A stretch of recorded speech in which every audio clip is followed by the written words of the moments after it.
Welcome to online classes. So as you all know, we are about to discuss geography of class 7th.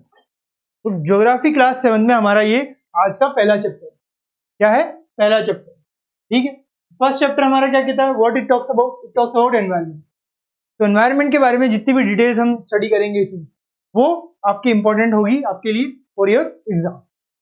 So first chapter, ये हमारा first part है। चलिए शुरू करते हैं environment के बारे में देखना। अब यहाँ पे कुछ आपको पॉइंट्स दिए हुए हैं। क्या दिया हुआ है भाई? कुछ पॉइंट्स यहाँ पे आपको दिए हुए हैं, ये आप देख सकते हैं। अलग अलग तरीके के क्या है यहाँ पे पॉइंट्स है, ठीक है। चलिए देखते हैं किस किस तरीके की चीजें यहाँ पे आपको दी गई है। शुरुआत करते हैं। तो environment is our basic support system. क्या है भाई? एनवायरनमेंट हमारा बेसिक सपोर्ट सिस्टम है, बिल्कुल। It provides the air we breathe, बिल्कुल ये हमें प्रोवाइड करता है जो एयर हम ब्रीथ करते हैं। The water we drink, it provides. The food we drink, यहाँ पे गलत लिखा है, द फूड वी ईट, ठीक। The food we eat and the land where we live, ये रिपीट हो गया। How do human beings modify their natural environment? The car fumes pollute the air, बिल्कुल। Water is collected in a pot, food is served in vessels and land is used to build factory. इस तरीके से land का क्या किया जाता है भाई? यूज भी किया जाता है, किसमें? फैक्ट्रीज को बनाने में। ह्यूमन बीइंग्स मेक कार्स, बिल्कुल। ह्यूमन बीइंग क्या करते हैं? कार बनाते हैं, मील्स बनाते हैं, फैक्ट्रीज बनाते हैं, मैन्युफैक्चर करते हैं containers. This is how human beings modify natural environment.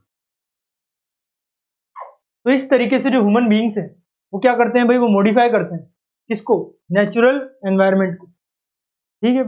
Natural environment को वो मॉडिफाई कर लेते हैं।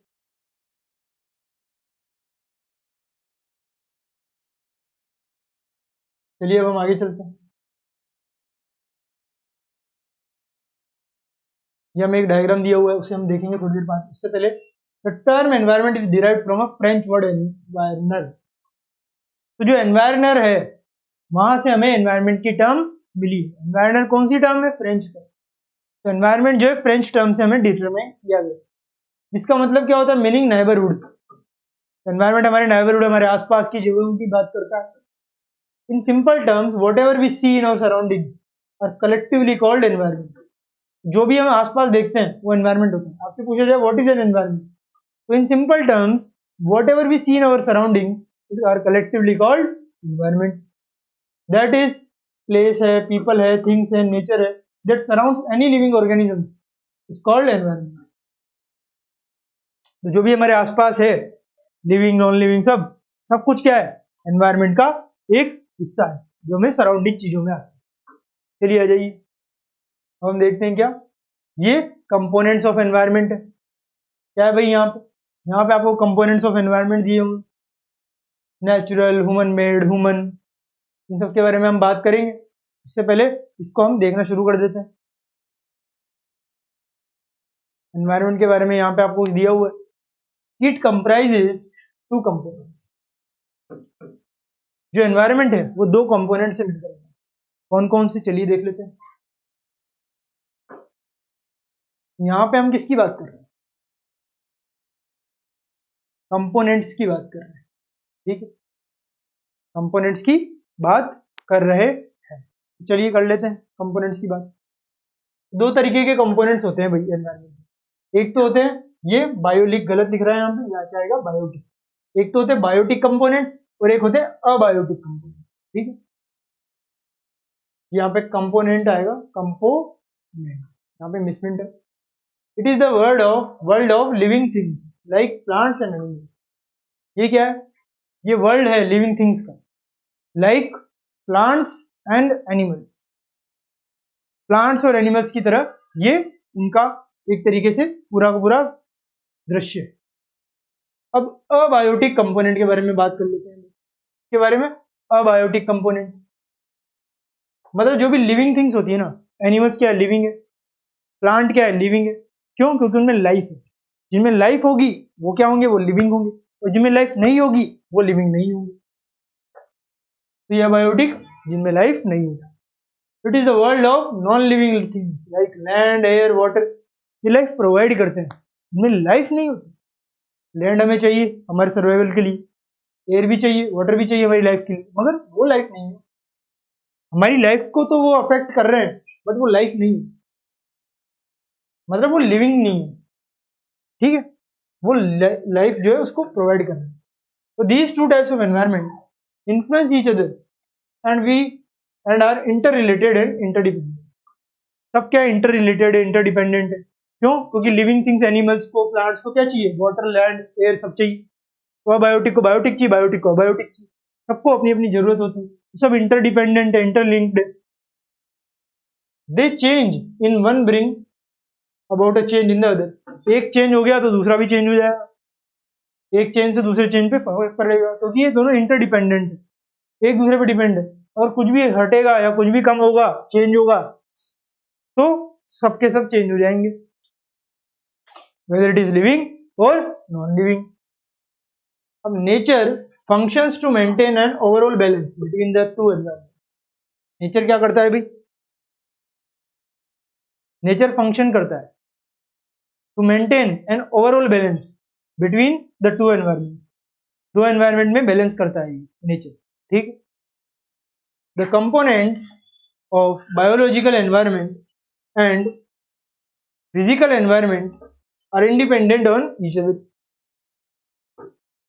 तो जो कंपोनेंट्स है ना बायोलॉजिकल एनवायरमेंट के एंड फिजिकल एनवायरमेंट के,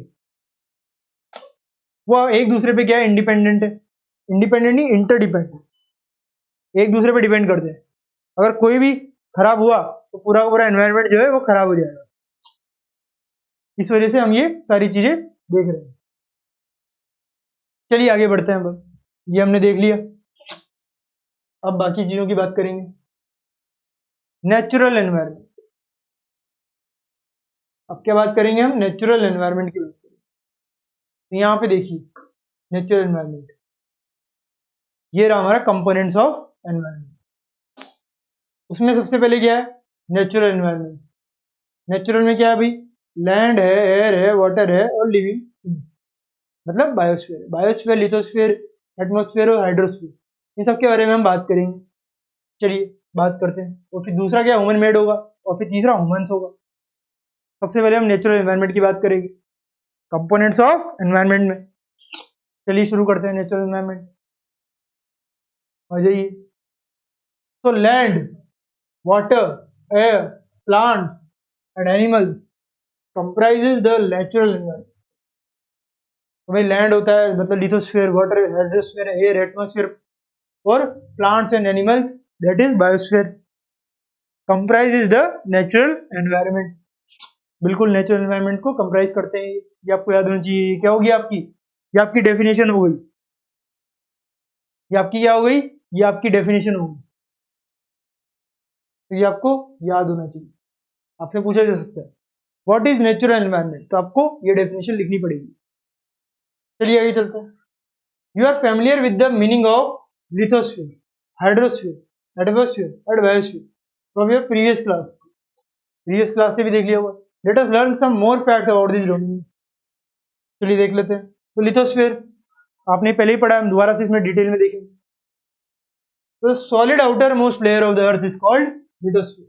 लिथोस्फीयर और स्फीयर ऑफ रॉक। जो आउटर मोस्ट लेयर होती है ना, वो क्या होती है भाई? वो लिथोस्फीयर होती है। जो आउटर मोस्ट लेयर होती है अर्थ की, वो होती है हमारी लिथोस्फीयर और sphere of rock. It consist of rocks, minerals and thin layer of soil. इन सबसे मिलके क्या बनी होती है? लिथोस्फीयर की लेयर्स बनी होती है। चलिए ये देख लिया हम। अब it is about 100 kilometre thick. कितनी थिक होती है? ये 100 किलोमीटर थिक होती है। ये आपको याद होना चाहिए कि भाई ये कितनी थिक होती है? ये 100 किलोमीटर की थिक हो जाती है। Its surface is irregular and is made up of various landforms like mountains, plateaus, plains and valleys. इन सबसे मिलकर ये बना होता है। ठीक है, तो इट्स सरफेस इज इररेगुलर। इसका जो सरफेस होता है ना वो इररेगुलर होता है। वहां पे कहीं पे माउंटेन्स हैं, कहीं पे प्लेट्यूज है, कहीं पे प्लेन्स है, कहीं पे वैलीज है। प्लेट्यूज आप सब जानते हैं इस तरीके के होते हैं, यहाँ से उभरे हुए जो प्लेट्यूज होते हैं। प्लेन्स भी होते हैं, वैलीज भी होती है। प्लेन्स मतलब बिल्कुल सपाट एरिया, माउंटेन्स आप सब जानते हैं इस तरीके के होते हैं। The thin uppermost layer of lithosphere which is about 35 kilometre in thickness is called the crust. तो होती तो ये बहुत ज्यादा थिक है, बट जो सबसे ज्यादा अपर मोस्ट लेयर है वो 35 किलोमीटर थिक होती है, जिसे क्रस्ट कहते हैं। जो अर्थ का क्या होता है भाई, अर्थ का क्रस्ट होता है, उसे क्या कहते हैं, उसे अर्थ का क्रस्ट कहते हैं। ठीक है, the layer below the crust is called mental. और जो लेयर होती है ना क्रस्ट के बिलो, उसे क्या कहते हैं भाई, उसे कहते हैं हम मेंटल। क्या कहते हैं, उसे हम मेंटल कहते हैं, जो उसके नीचे। It is made up of 2 parts, upper and lower mental. ये किससे मिलकर बनी होती है भाई, 2 पार्ट से मिलकर बनी होती है, एक तो अपर और एक लोअर मेंटल। एक तो अपर मेंटल और एक लोअर मेंटल से मिलकर बनी होती है। अब the lithosphere is of great importance to us as it provides forest. तो जो लिथोस्फीयर है वो ग्रेट इंपॉर्टेंस होता है हमारे लिए। वो जो है हमारे क्या प्रोवाइड करता है, हमें फॉरेस्ट प्रोवाइड करता है, हमें ग्रासलैंड्स प्रोवाइड करता है, सॉइल प्रोवाइड करता है टू ग्रो क्रॉप्स और land on which we live build our homes. सब कुछ किस पे बनता है, लैंड पे ही बनता है। We also get useful minerals like coal, natural gas, iron और ऑयल फ्रॉम द लिथोस्फीयर। तो सब कुछ हमें लैंड से ही मिलता है, तो लैंड हमारे लिए कितना ज्यादा इंपॉर्टेंट है यहाँ से हमें पता लगता है। तो लिथोस्फीयर के बारे में हमने देख लिया। अब हम देखेंगे वाटर के बारे में, मतलब हाइड्रोस्फीयर के बारे में। इसके बारे में देखेंगे, हाइड्रोस्फीयर के बारे में। तो चलिए देखना शुरू करते हैं। The earth is called the blue planet because a large portion of it is recovered with water. Is covered with water. इसका मतलब क्या है कि जो आधे से ज्यादा हमारा अर्थ है वो किससे कवर है, वो वाटर से कवर हो चुका है। वाटर से मिलकर बना है हमारा आधे से ज्यादा अर्थ जो है वो वाटर से बना हुआ है। अब the hydrosphere or the sphere of water as the name suggest comprises of all forms of water.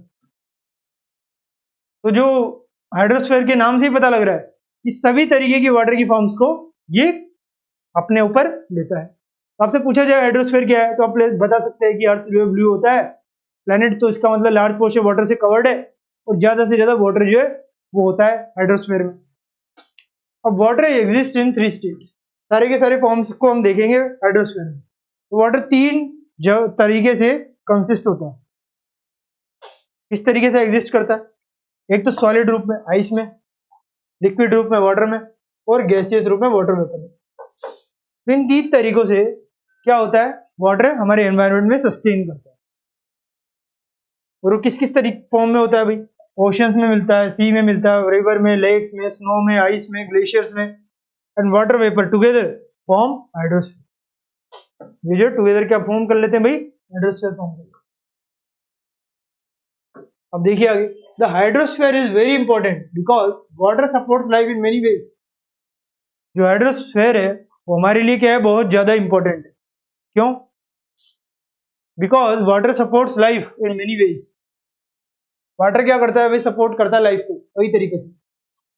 It is use for drinking, washing, cleaning. ये जो है यूज होता है अपने आप को किसके लिए, ड्रिंक करने के लिए, वॉश करने के लिए, क्लीनिंग के लिए, इन सब चीजों के लिए जो है ये अपने आप को यूज करता है।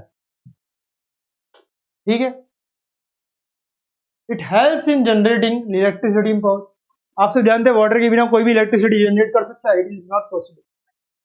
Water is needed even if you generate electricity from coal. Water is needed so that steam will be generated and the turbine will be rotated. इस तरीके की चीजें हुआ करती है। अब water is also use for industrial purpose like production, manufacturing and cooling. Cooling के लिए बहुत ज्यादा जरूरी है, वाटर का बहुत ज्यादा यूज है। अब farmers use water for various agriculture practices. Farmers क्या करते हैं, वाटर का यूज करते हैं। तो हाइड्रोस्फीयर को कई तरीके से यूज करते हैं अपने पूरे लाइफ साइकिल में।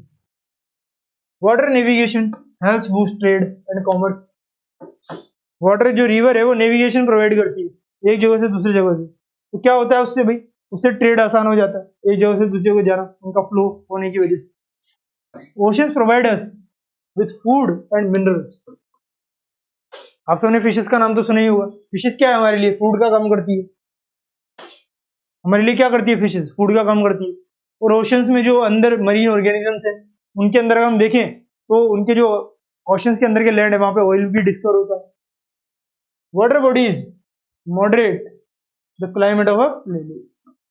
जो वाटर बॉडीज होती है वो क्या करती है, प्लेस को बहुत ज्यादा रिच कर देती है, ताकि वहां पे कई तरीके की चीजें उगाई भी जा सकती है और वहां पे एनिमल्स को भी बड़ा ज्यादा फायदा होता है।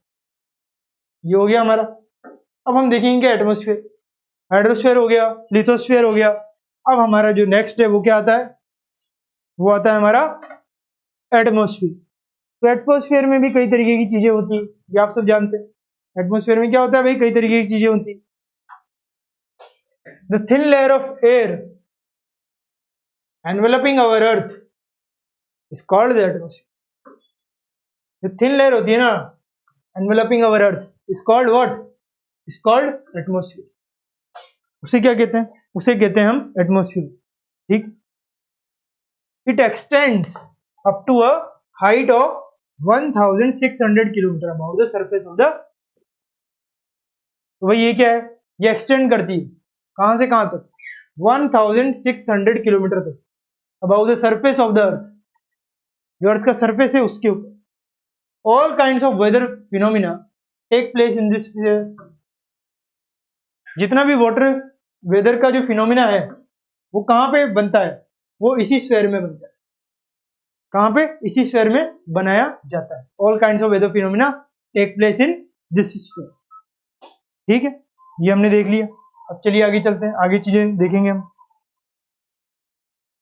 सारी की सारी चीजें यहीं पे होती है। एटमॉस्फेयर आप सब जानते हैं बहुत ज्यादा इंपॉर्टेंट है। अब एटमॉस्फेयर में क्या होता है, एयर होती है। एयर में क्या होता है, एयर में कई तरीके की गैसेज होती है।